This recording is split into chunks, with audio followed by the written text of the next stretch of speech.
vôtre. Historiquement vôtre, l'émission qui dépoussière l'histoire continue avec David Castello-Lopez, notre enquêteur qui remonte aux origines des inventions, parfois des inventions rieuses, parfois des inventions qui nous enquiquinent, j'ai envie de dire, j'ai failli utiliser un autre mot, qui nous enquiquinent au quotidien aujourd'hui. Qui nous pourrissent la vie. Qui nous pourrissent la vie, les pubs qui s'ouvrent toutes seules sur Internet. Oui, tout à fait. On a tous ici connu les débuts de l'Internet, le son du modem qui se déclenche. Hein, vous vous souvenez 56K.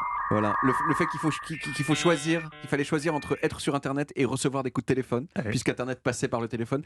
Les premiers emails dans lesquels on parlait principalement du fait qu'on était en train d'envoyer un email. Les premiers sites Internet et, inséparables de ces premières années de l'Internet, ces insupportables fenêtres qui s'ouvrent avec des publicités à l'intérieur et qu'il faut fermer une à une comme un connard pendant 10 minutes.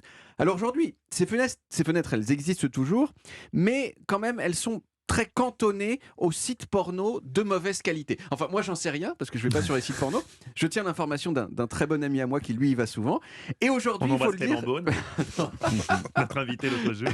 Et aujourd'hui, il faut le dire, quand vous voyez une publicité qui s'ouvre toute seule, c'est généralement soit pour vous proposer des filles très très hot près de chez vous, soit c'est fou le nombre de filles hot qu'il y a près de chez nous. Exactement, soit pour vous proposer d'améliorer votre zizi de façon rapide et sans douleur. Mais à l'époque, ces publicités, elles étaient partout. Et vous savez quoi ? Eh bien, non seulement ces publicités qui s'ouvrent toutes seules, elles ont été inventées par un monsieur, mais en plus, ce monsieur, on sait qui c'est. Il s'appelle Ethan Zuckerman.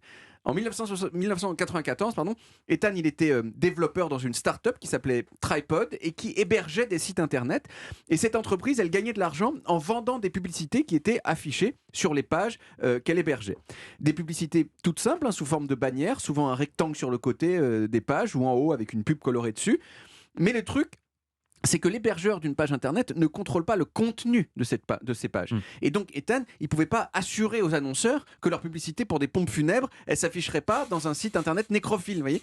Et c'est à peu près ce qui s'est passé. Un jour, il y a un constructeur automobile, un gros constructeur automobile, qui a acheté une publicité, et cette publicité, elle s'est retrouvée sur une page qui, selon les mots mêmes de Ethan, Celebrated Anal Sex. Voilà. Une page qui faisait l'apologie du sexe anal. Et là, ils n'étaient pas contents. Et là, Ethan, il a réfléchi et il a eu une idée.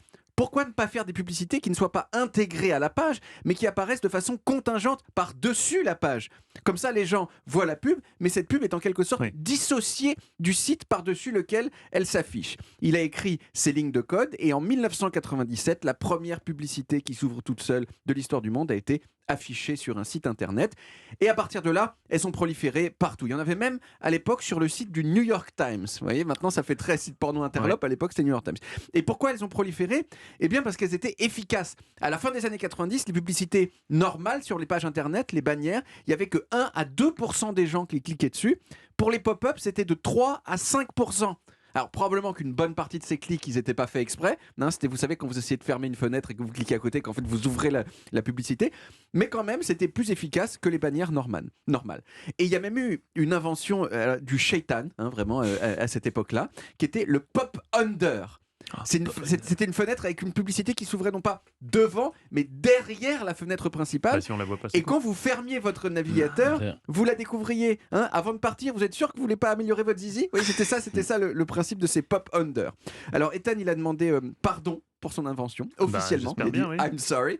Mais de toute façon, les publicités qui s'ouvrent toutes seules ont rapidement disparu des sites normaux, non seulement parce que des malins ont développé des logiciels pour qu'elles n'apparaissent même pas, les ad bloqueurs, mais aussi parce que ces publicités qui s'ouvrent toutes seules ont été remplacées par d'autres types de publicités beaucoup plus insidieuses et fourbes, et en particulier par l'achat de mots-clés sur Google. Aujourd'hui, pour dire, vous pouvez acheter le mot manège sur Google et vous vendez des manèges, et quand quelqu'un tape manège, on vous propose des manèges.